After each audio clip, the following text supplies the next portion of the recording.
Picture this. You wake up, your alarm goes off, and before your feet even touch the floor, before you've said a single word, before you've had a coffee, before you've had a single conscious thought about what you want your day to look like, you're already on your phone. Not because you decided to, not because something urgent happened, just automatically, like breathing. And then, an hour later, you put the phone down. You feel vaguely gross. You didn't actually enjoy most of what you just watched. You're not really sure what you even looked at. And somewhere in the back of your head is this quiet, uncomfortable thought. What is wrong with me? Nothing. Nothing is wrong with you. But something is wrong with the game you've been forced to play. And nobody told you the rules. Here's something that should genuinely make you angry. Right now, on the other side of your screen, there are literally thousands of engineers, some of the brightest minds on the planet, paid extraordinarily well, whose entire job, whose single metric of success, is to keep you looking at the screen for as long as possible. Not to make your life better, not to make you smarter or happier or more connected to people you actually love. Just longer. Tristan Harris, a former design ethicist at Google, someone who worked inside one of these machines, calls it an asymmetry of power. And that phrase matters. Because when you blame yourself for your screen habits, you are essentially showing up to a gunfight with a spoon and telling yourself you need to try harder. These platforms aren't just apps. They're environments. Carefully, expensively, obsessively engineered environments. Designed by people who understand your psychology better than most therapists do, and who are using that understanding not to help you, but to capture you. And the two most popular ways we fight back, the dopamine detox and screen time limits, they both miss the point in almost the exact same way. They put the problem inside you. So let's talk about where the problem actually lives. You've heard of dopamine. You probably think of it as the pleasure chemical, the thing your brain releases when something feels good. That's not wrong exactly, but it's not really right either. Dopamine isn't about pleasure. Dopamine is about prediction. Here's what I mean. In the 1990s, a neuroscientist named Wolfram Schultz discovered something remarkable about dopamine neurons. He was studying monkeys, conditioning them to expect a reward after a specific signal. What he found was this. When the reward was unexpected, dopamine surged. When the reward was predictable, dopamine flatlined. And when an expected reward didn't show up, dopamine actually dropped below baseline. Dopamine isn't the "that felt good" signal. Dopamine is the "I didn't see that coming" signal. And that one insight explains basically everything about why your phone has more power over you than you'd like to admit. Think about what happens when you open Instagram or TikTok or Twitter. You don't know what you're going to find. Maybe something funny. Maybe something that makes you angry. Maybe a friend's photo. Maybe nothing. The reward is variable. And variable rewards, neuroscientists have known for decades, are the most powerful behavioral reinforcers that exist. It's the same reason slot machines are addictive. Not because winning feels good. It's because you never know if this pull is the one. Your brain stays in a permanent state of seeking, always looking, never quite satisfied. Pull to refresh on your Instagram feed? You just pulled a slot machine lever, every single time. Now here's where it gets darker. Your brain doesn't want to stay in a permanent state of excitement. It's always trying to return to equilibrium, what scientists call homeostasis. So every time dopamine spikes, the brain pushes back. It applies a kind of counterweight. And over time, with enough high-frequency stimulation, enough hours of scrolling, refreshing, swiping, those counterweights become the new normal. The psychiatrist Dr. Anna Lembke describes it like a seesaw. Pleasure on one side, pain on the other. Your brain wants the seesaw level. So when you tip it toward pleasure, it overcorrects. And with chronic overstimulation, the pain side gets heavy enough that just feeling normal requires more and more input. This is what people on Reddit communities like r/nosurf are describing when they say things like, "I sat on the couch for 4 hours holding my phone 3 feet from my gym shorts and I couldn't move." That's not laziness. That's a brain running on a depleted reward system, unable to generate enough motivation for low-stimulation activities like, say, putting on shoes. The sunset doesn't do it anymore. The book doesn't do it. The conversation feels slow and unrewarding. Because your baseline has been completely hijacked. And none of this is an accident. Let me tell you what the machine zone is. The term comes from research on slot machine design, specifically from anthropologist Natasha Schull, who spent years studying how casinos are built to keep people at machines for as long as possible. The machine zone isn't a place, it's a state of mind. It's when a player isn't really there anymore. They're not thinking about money or time or hunger or whether they need to go to the bathroom. They're just in the loop. Stimulus, response. Stimulus, response. Casino designers figured out how to engineer that state. And then the tech industry borrowed their notes. Infinite scroll was invented by a designer named Asa Raskin. He's since publicly apologized for it. The mechanics are simple. A natural stopping point, the bottom of a page, forces the brain to pause and ask, "Do I still want to be here?" Remove that stopping point and the question never gets asked. You just keep going. Autoplay does the same thing. So does the red notification badge, a tiny visual alarm that exploits the brain's threat detection system. Every ping, every bubble, every subtle vibration is a carefully designed prompt to interrupt whatever you were doing and return to the platform. And the platforms know exactly how well it works. In 2021, a Facebook whistleblower named Frances Haugen leaked internal documents that shook the tech world. One slide from a presentation called Teen Mental Health Deep Dive showed that Facebook's own researchers had found that Instagram worsened body image issues for 1 in 3 teenage girls. That 13.5% of teenage girls said Instagram made thoughts of suicide more frequent. They knew. They ran the studies. They saw the data. And then they looked at their engagement metrics. And they chose engagement. Because engagement is what sells ads. And ads are what fund the engineers who are, right now, finding new ways to keep you in the machine zone a little bit longer. This is the context you need before we talk about solutions. Because without this context, just put the phone away sounds like a reasonable suggestion. With this context, it sounds like telling someone to outrun a car. Let's talk about screen time limits first, because they're the more intuitive of the two. The logic seems airtight. You spend too much time on your phone, so you limit the time. Simple. Except, it's not. And psychology actually predicted exactly why. There's a principle called reactance theory.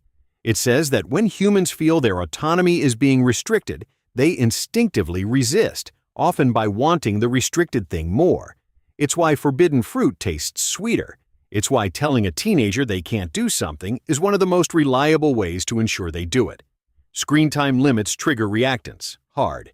The moment that little notification pops up saying, "You've reached your limit for today," there's a part of your brain that immediately starts calculating how to override it, or binge watches everything it wanted to watch in the first 5 minutes after midnight when the limit resets. There's also a deeper problem with time limits as a metric. 1 hour is not 1 hour. 1 hour of deep reading is not the same as 1 hour of TikTok. 1 hour of video calling your parents is not the same as 1 hour of doom scrolling news. The 60 minutes counter is indiscriminate.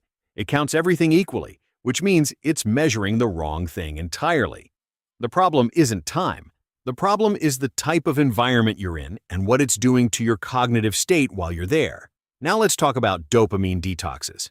Full honesty, the dopamine detox trend, as it's usually presented, is neuroscientifically incoherent. The popular version, spend 24 hours avoiding all pleasurable activities, flush out your dopamine, and reset your brain to factory settings, is not a thing that happens. Dopamine is not a toxin. You cannot detox it. Your brain is producing it right now whether you're having fun or not. What's actually happening biologically when people do these detoxes is something different. It's called stimulus control, a real, well-established technique from cognitive behavioral therapy. You're not removing dopamine. You're removing the triggers that have been hijacking your dopamine system. The notification, the app, the device on the nightstand, and when done correctly, not as a 24-hour social media cleanse, but as a real 30-day behavioral reset, the evidence suggests it does work. The brain's reward system can recalibrate. The pleasure-pain seesaw can find equilibrium again. Natural rewards start to register as rewarding again. But it takes longer than a day, and it only works if you change the environment, not just white-knuckle your way through it, because that's the real lesson. Willpower is real, but it's also finite, and you're being asked to sustain it indefinitely against systems that were designed specifically to exhaust it. Dr. B.J. Fogg at Stanford built a model of behavior that explains this beautifully. He says every behavior, every single thing a human does, requires three things to converge at the same moment: motivation, ability, and a prompt. Motivation is how much you want to do something. Ability is how easy it is to do. And the prompt is the trigger, the notification, the habit, the environmental cue. Digital platforms are designed to maximize all three simultaneously. They give you endless reasons to want to scroll. They make scrolling frictionless. And they send you hundreds of prompts every single day. So here's the counterintuitive insight. You don't fight this with more motivation. You've already got motivation to change. What you actually need is less ability to slip back into the old behavior. This is why the most effective interventions aren't about willpower. They're about friction. Put the phone in another room, not because you have more self-control there, but because getting up physically breaks the automatic loop. Put a long password on social media apps instead of biometrics. Not because the password is hard, but because those 5 extra seconds are enough for your prefrontal cortex to catch up to your impulse and ask, wait, do I actually want to do this right now? Turn your phone screen to grayscale. Sounds trivial. But the vivid color of social media apps is specifically designed to be visually rewarding. Red notifications, vibrant feeds.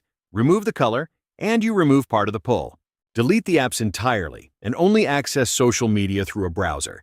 The extra steps of opening a browser, typing the URL, waiting to log in, these aren't huge barriers, but they're enough to interrupt the automatic, unconscious behavior that sends you spiraling. Cal Newport, author of Digital Minimalism, takes this even further. His argument is that the problem isn't any specific app. The problem is the default assumption that because something provides some value, you should use it. Newport's model is a 30-day complete clearing out of all optional digital tools, followed by a slow, intentional reintroduction, but only for things that genuinely serve your actual values, on your terms, with your rules. The question stops being, how do I limit TikTok, and starts being, what do I actually want my attention to produce in my life? That's a much harder question, but it's the right one, because here's what's at stake beyond just feeling better. Researchers estimate that by 2060, the cognitive decline driven by the attention economy could shave 1.4 to 2.9 percentage points off global GDP. Right now, the distraction costs alone, lost productivity, task switching, inability to sustain focus, are estimated at over $1.3 trillion annually worldwide. The average employee now switches tasks every 47 seconds because of digital interruptions. 79% of U.S. workers say they can't go a single hour without being pulled away from what they're doing by a device. And in children, the consequences are arguably even more serious.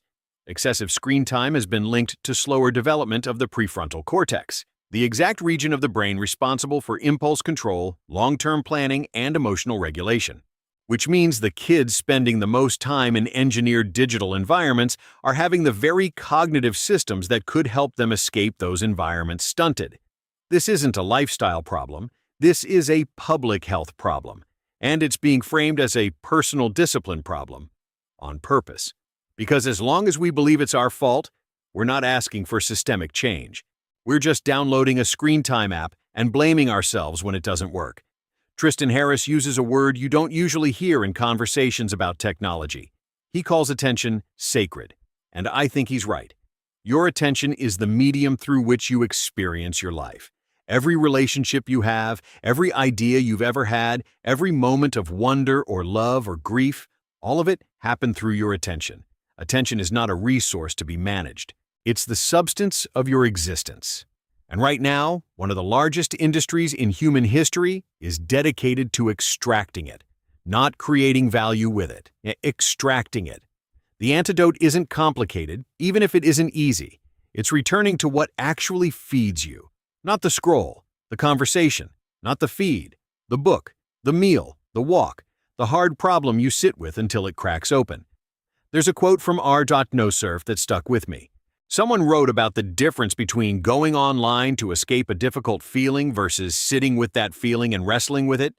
They said it was like the difference between eating something that fills you and something that just keeps you reaching for the bag. What fills you? Not momentarily. What actually fills you? That question, and the willingness to protect the time and space to answer it is the beginning of what researchers call cognitive sovereignty, the ability to direct your own attention deliberately rather than having it directed for you. Dr. Anna Lembke closes her work on this subject with a phrase that has lodged itself in my brain. Binding ourselves is a way to be free. Paradoxical. But think about it. You set boundaries not because you're weak, but because you understand the landscape, because you know what you're up against, because you've decided that your attention, your time, your mental energy, these things have value, and you're done letting someone else's algorithm determine how they're spent. You're not trying to win a willpower competition. You're redesigning the environment. That's the science. That's what actually works. Not 24 hours of avoiding all fun. Not a daily timer that treats reading and doom scrolling as equal. A slow, deliberate restructuring of your relationship with these tools, based on what you actually want your life to look like, not what keeps the quarterly engagement numbers climbing. You walked into this arena not knowing there was a fight. Now you know. If you're in the no-surf trenches right now, if you've sat on a couch unable to move towards something you actually care about, I want you to hear this clearly. That's not who you are. That's what happens to a human nervous system when it's been captured by something designed to capture it. The first step isn't 30 days of perfect discipline. The first step is just understanding the game. You've done that now. Go make the friction.